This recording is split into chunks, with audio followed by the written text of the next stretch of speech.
ఇప్పుడు మనం energy and potential గురించి నేర్చుకుందాం. The law of conservation of field అంటారు. ఒక ఇన్ఫినిటీ డిస్టెన్స్ నుంచి ఒక పాయింట్ ఛార్జ్, దీన్నే మనం ఏజెంట్ ఛార్జ్ అని కూడా అనొచ్చు. డిఫరెన్షియేషన్ కోసం మాత్రమే పదం వాడుతున్నాం. పాయింట్ ఛార్జ్ ఇన్ఫినిటీ డిస్టెన్స్ నుంచి సో ఇలా ట్రావెల్ చేస్తూ ఒక పాయింట్ ఏ దగ్గరికి వచ్చిన తర్వాత కొంత వర్క్ డన్ జరుగుద్ది. అట్లాగే ఏ నుంచి బికి ఒక పాయింట్కి వచ్చిన తర్వాత కొంత వర్క్ డన్ జరుగుద్ది. సో అలా ట్రావెల్ చేస్తూ క్యూ అనే పాయింట్కి రీచ్ అవ్వాలి. దీన్ని సిస్టమ్ ఛార్జ్ అంటారు. ఏజెంట్ ఛార్జ్ సిస్టమ్ ఛార్జ్కి రీచ్ అవ్వడానికి జరిగితే దాన్ని మైనస్ సైన్తో రిప్రజెంట్ చేస్తారు. Work done by the agent charge is negative. అలాగే else by the system charge is positive. Okay, so work done అంటే ఎంత అమౌంట్ ఆఫ్ డిస్టెన్స్ రన్ చేసాము అంటే స్మాల్ డిస్టెన్స్ వచ్చారనుకోండి డిఎల్, వర్క్ డన్ అనేది స్మాల్ వర్క్ డన్ జరిగితే కనుక DW అవుతుంది. సో దాన్ని బట్టి మనం వర్క్ డన్కి ఫార్ములా ఏంటంటే ఫోర్స్ ఇంటూ డిస్టెన్స్. యాక్చువల్గా ఫోర్స్ పర్ యూనిట్ ఛార్జ్ని మనం ఎలక్ట్రిక్ ఫీల్డ్కి అని చెప్పుకోవచ్చు. దాన్ని బట్టి force equals to E bar into Q. Okay, so therefore work done equals to E bar into Q into DL. Okay, so W అనేది work done కింద, స్మాల్ వర్క్ డన్ డిడబ్ల్యూ తీసుకుంటే కనుక small work done DW is equals to EQ into DL. దీన్ని బట్టి work done is equals to integral of E Q DL.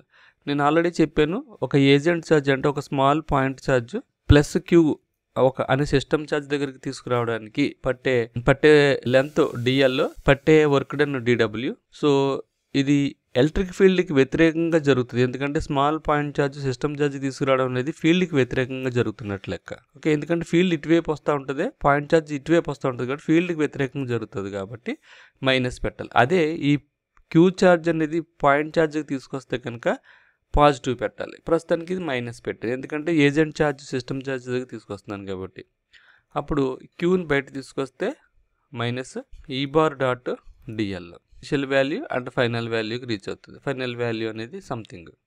Okay, so W is equals to W by Q. E క్యూని ఇటువైపు తీసుకోవాలి minus integral of E bar dot DL.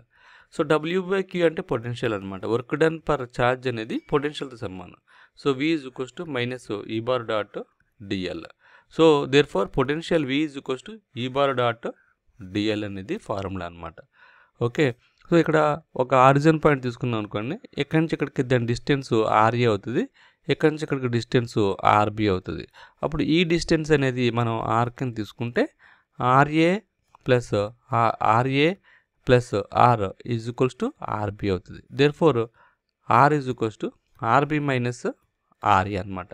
Okay, so దీన్ని modulus of R is equals to modulus of RB minus RA కింద represent చేయొచ్చు.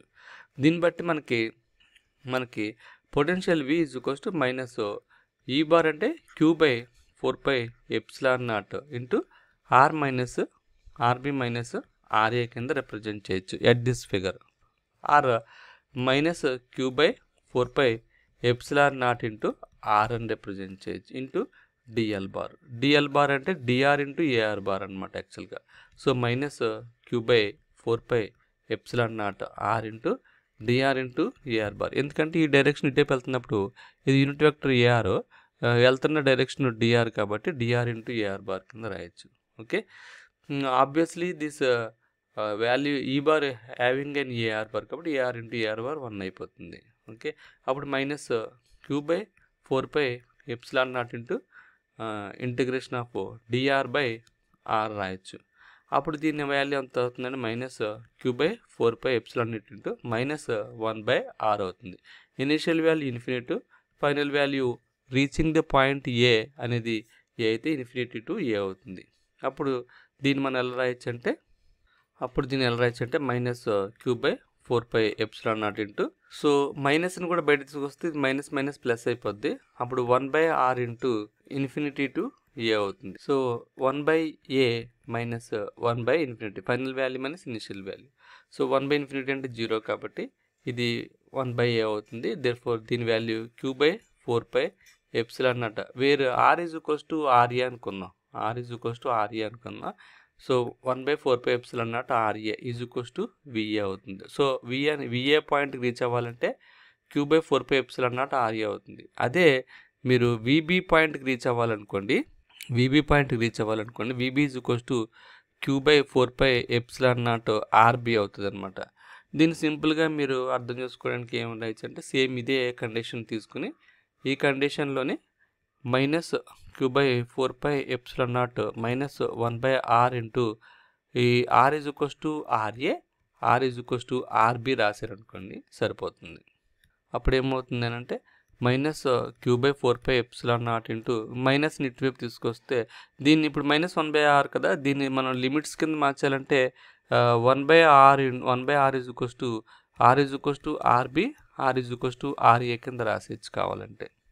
ఇప్పుడు -Q/4πε0 into 1/RA minus 1/RB అవుతుంది. Okay, so -Q/4πε0 RA అలాగే minus plus కాబట్టి plus 1/Q/4πε0 RB multiply చేసేస్తే అప్పుడు ఇది ఫైనల్గా ఏమవుతుంది అని అంటే ఈ value potential is equals to VAB అనమాట. Potential VAB is equals to Q/4πε0 RB minus Q/4πε0 RA. So ఈ వాల్యూ VB అవుతుంది, ఈ వాల్యూ VA అవుతుంది. Therefore VAB is equals to VB minus VA. So దీన్ని పొటెన్షియల్ డిఫరెన్స్ అంటారు. అంటే ఏం లేదు, ఇన్ఫినిటీ డిస్టెన్స్ పెడితే RA వచ్చింది, A నుంచి Bకి రావాలంటే అది పొటెన్షియల్ డిఫరెన్స్ కాబట్టి లిమిట్స్ మార్చుకోవడమే. VAB is equals to Q/4πε0 is equals RA RB values పెట్టుకోవడమే. ఈ వాల్యూస్ పెట్టుకుంటే సరిపోతుంది. దీన్ని పొటెన్షియల్ VAB అంటారు. That's it.